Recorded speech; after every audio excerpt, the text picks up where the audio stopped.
Welcome to the Windows Club. If desktop is not responding or frozen in your Windows computer, then either read through this article on the Windows Club or simply watch this video. I will guide you through the resolutions.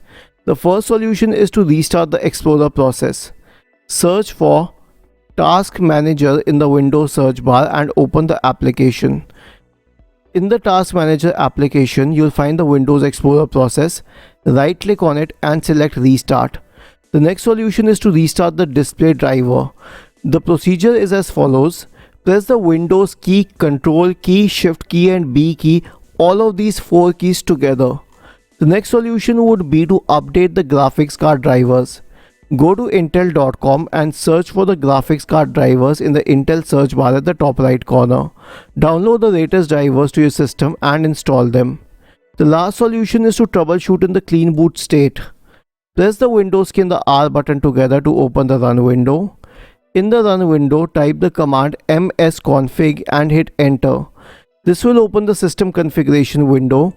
Go to the services tab. Check the box associated with hide all Microsoft services. If any other service is checked, please click on disable all.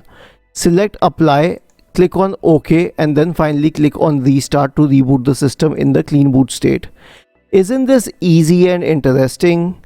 If you have any doubts, please go to the original article on the Windows Club, scroll down to the comment section and write your query. We will surely answer to it. Do not forget to subscribe to the channel. Thank you for watching this video and have a nice day.